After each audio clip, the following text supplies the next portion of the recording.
சினிமாவ பொறுத்தவரைக்கும் ரொம்பவே ரீல் ஜோடியாக இருக்கவங்க, ரியல் ஜோடி ஆகணும் அப்படின்னு நினைப்பாங்க. அப்படிதான் விஜயகாந்த் மற்றும் ராதிகா அவர்களுக்கு இடையே லவ் ஸ்டோரி இருந்திருக்கு.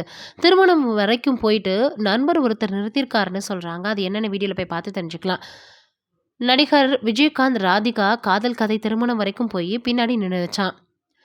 சினிமாவுல விஜயகாந்த் அவர்கள் ஆழமாக காலூன்றிய காலத்துல, அவருக்கு நடிகையாக ராதிகாவிற்கும் பார்த்தோம்னா, காதல் ஏற்பட்டதாக தகவல்கள் வந்துச்சு. படங்கள்ல இவர்களது ஜோடி பெரும் வரவேற்பை பெற, நிஜ வாழ்விலும் இவர்கள் இருவரும் காதலிக்க துவங்குனாங்க அப்படின்னும், திருமணம் வரைக்கும் போயிட்டு, அதற்கப்புறமாக அந்த திருமணம் திடீரென நின்னு போயிடுச்சுன்னும் சொல்லப்படுது.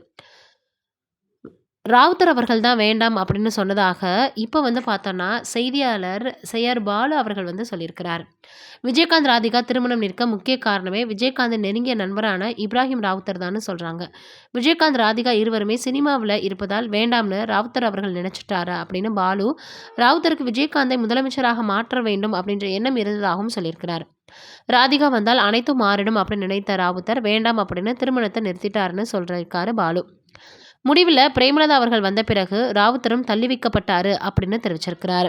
உண்மையிலேயே ஒரு ஃப்ரெண்ட்ஷிப் ரொம்பவே நீண்ட காலமாக இருக்கு அப்படின்னாலும் கூட, சில நேரங்கள்ல குடும்பம், அதே போல மனைவி, குழந்தைன்னு வரும்பொழுது, நிச்சயமாக நட்புக்குள்ளேயே சில விரிசல்கள் வரதா செய்யும்.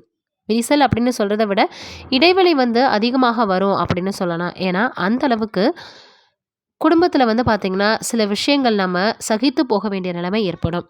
அப்படிதான் இங்கே இவர்கள் இருவருக்கும் இடையே இருக்கக்கூடிய நட்புல ஏற்பட்டிருக்கு. இப்ப இது நீண்ட நாட்களுக்கு அப்புறமாக பார்த்தோம்னா, செய்யார் பாலு அவர்கள் சொல்லியிருக்கிறது ரொம்பவே வைரலாக பரவி வந்துட்டுருக்கு. ராதிகா அவர்கள் திருமணம் பண்ணணும்னு நினைச்சாங்க. விஜயகாந்த் அவர்களும் காதலிச்சாரு. ஆனா, நண்பரால தான் அது தடைப்பட்டு போயிடுச்சு அப்படின்னு சொல்லியிருக்கிறாரு. எத்தனையோ பேர் இப்படிதான் காதலிச்சுட்டு 2 பேருமே பார்த்தோம்னா, பிறகு ஒத்து வராதுன்னு பிரிஞ்சுடுறாங்க. இன்னும் ஒரு சிலர் வீட்டுல அக்செப்ட் பண்ணிக்கல அப்படின்னாலே, ஒருத்தருக்கு ஒருத்தர் பார்த்தோம்னா, மனம் ஒத்து பிரிஞ்சு போயிடுறாங்க. இன்னும் ஒரு சிலர் அதையே நினைச்சு ரொம்பவே கஷ்டப்படுறாங்க அப்படின்றது தான் உண்மையும் கூட.